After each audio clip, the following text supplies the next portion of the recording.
And then if you look at here, we have modern communication infrastructure. Now you look at this one.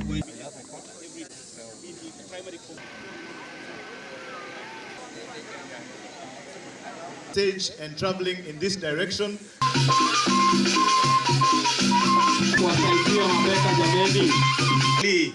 Why this project? General for Jua Kali. Number one, we looked at the private sector. Private-led initiative, and we are very excited that Kenya is going to be the home for this particular project. Not just Kenya, the county of Kwale and Shimoni. With bringing bitumen emulsion, they decrease the cost of the road construction 10%, and it's a lot. We want to bring a new technology for bitumen. Bitumen is the most poison things using in the road construction. But new technology, call it bitumen emulsion. It's kind of bitumen, they call it in the word green bitumen. And it's the first time we want to use this project with the help of the shelters in Kenya. This kind of bitumen is, they call it green bitumen. It's manufactured part with water. It's not poisoned, not flammable, and there is no need to heat it up. And it's totally ecological, and it will be help for this area because there's a lots of agriculture around. And also, because these shelters guys were very open about the new technology, with bringing bitumen emulsion, they decrease the cost of the road construction 10%, and it's a lot. We will be doing a lot of infrastructure. It's a private-led initiative, and we are very excited that Kenya is going to be the home for this particular project. Not just Kenya, the county of Kwale and Shimoni. So today is a very exciting day for the directors of Shelter Solutions Limited. We do expect and anticipate that there is going to be a very deep impact in terms of not only the economy of the county, but of the country as a whole.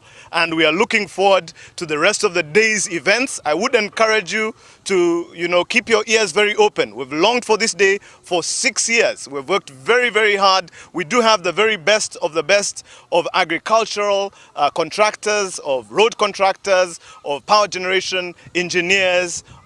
We looked at the resources. I think our Managing Director, Saleh Munganga, was very clear that there are not only abundant resources, but there is immediate access, both through sea and also through the air. We will be seeing in the future, of course, one of the largest cargo export airports from right here. Also the potential for Kwale to produce agricultural products, organic agricultural products, which are in high demand across many of the new cities that are coming across the world, in Asia, in the Middle East. Okay, the project has over 10 components. We are basically targeting agriculture as the main component, because this is going to cover and touch everybody in Kwale. And the way we have structured it is that we are going to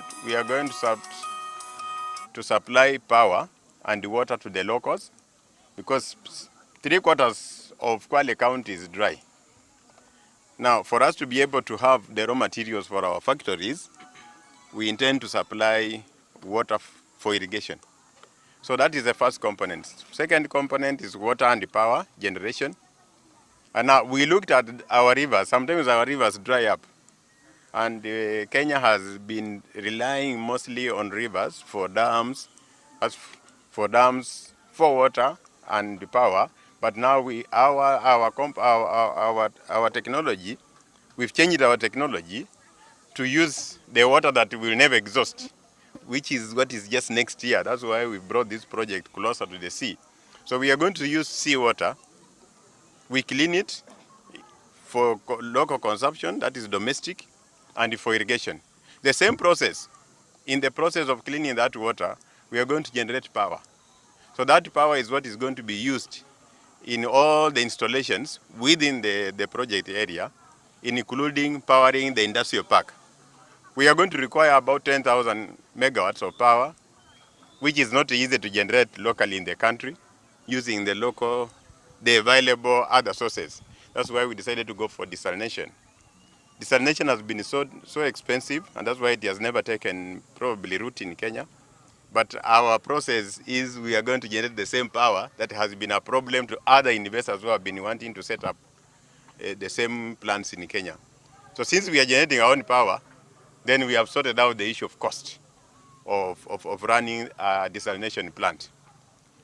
We are going to have an industrial park which is going to process what is going to come from the farms, what is going to come from the sea. Now the sea, we are going to have deep sea fishing, where we are going to allow to enable the local fishermen. We are going to provide them with all the necessary gears they require, including the trawlers, that will enable them to go deep into the sea, fish, come and sell to the project, CDEP, and then CDEP is putting up a processing plant. Actually, in this plot, this is going to be the first project, the fish processing plant. We'll process, that's adding value on what is coming from the sea. Now, the fishermen, all whatever we are giving them is free. We are only enabling them to have bigger catch that we will now buy, process, and we make money out of that. So our business will start by buying their catch. The business is on the installations. So those installations are going to generate funds, which we are passing over as a corporate social responsibility by doing the access roads. So fortunately, as I've said, we are going to cover almost all the roads, just because they are access to our installations. Because when you look at agriculture, we are going to carry out agriculture in the entire county. So we have to open up these roads to enable the services to reach the people. The water pipelines, the entire reticulation, and then power. So you see, that now makes sense why we normally talk about the 4,000 kilometers, 3,000. You know, we are looking at all these components. We are looking at an estimated cost of $90 billion. That is our estimated cost. By the time we are through, maybe 10 years. Yeah, we are going to run this project for 25 years and hand over everything to the government.